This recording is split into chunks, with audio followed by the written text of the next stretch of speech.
Nå skal vi se på dette med normale.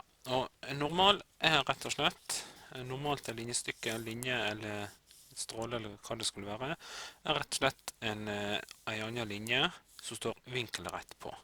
Det vil si at vinkelen imellom dem, sånn som her, er 90 grader. Så at vinkelen imellom den og den er 90 grader, så her kan vi da sette inn et rett vinkeltegn. Og det er rett og slett en normal er rett og slett en linje som står vinkelrett på en annen linje.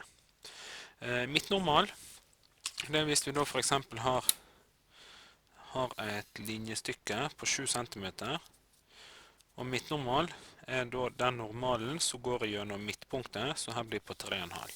Altså den normalen, hvis vi nå reiser opp en normal i dette punktet her, sånn, opp til 90 grader, når den står vinkelrett, det er altså midtnormalen til, hvis vi da kaller linja AB, til AB.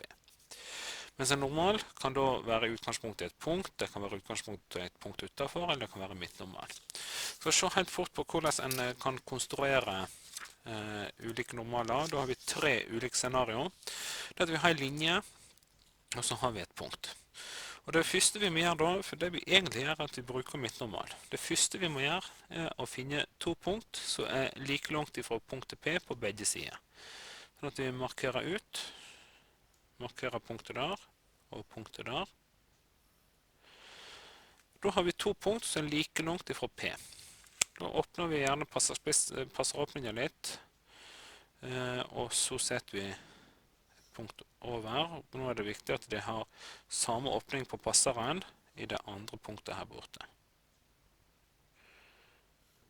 Det vi vet da, er jo at det punktet her oppe, det punktet der oppe, det er like langt fra det punktet som fra det punktet. Altså vil det faktisk danne midtnormalen mellom de 2 punktene i lag med punktet P. For vi vet punktet P er like langt da. Og da har vi normalen der, og vi kan sette inn et rett vinkeltegn der. Det er altså å reise opp en normal fra en punkt på en linje. Så er det spørsmålet om hvordan vi konstruerer midtnormal. Og jo, det er jo rett og slett bare å finne 2 punkt som ligger like langt fra A og B. Og måten du kan gjøre det på er å åpne passasjerspissen på en tilfeldig åpning, så da er mellom A litt mer enn halvparten mellom A og B, sånn rundt 3/4 av linjestykket. Dreier opp, og vi dreier ned. Vi må alltid ha 2 punkt for å ha en linje. Beholde åpninger, passe på at åpningen her er lik, flytter bort her. Nytt punkt oppe, og får da også et punkt nede. Ser du at nå har vi 2 punkt, og hvis vi nå trekker linjer imellom disse her, 2 punkter, så vet vi at den står vinkelrett der. Det kan vi måle hvis vi er i støs. Ser at den blir vinkelrett, 90 grader. Og vi vet også at A til her er like langt som herifra til B. Den kan vi måle med å se at jo, linja er 3 cm, og den er 3 cm. Så det er altså å reise opp en midtnormal. Så skal vi se på det å felle ned en normal. Og det går egentlig ut på akkurat det samme. Vi må først finne 2 punkt på linja N her. Linja heter N, fra punktet P, så like langt fra punktet P. Og det er vi åpner passeren, sånn at den slår ned om linja. Slår 2 punkt med lik passeråpning ned her, og så går vi videre ned her. Nå kan vi variere åpninger, og slår ned her, beholder åpninger, og slår her.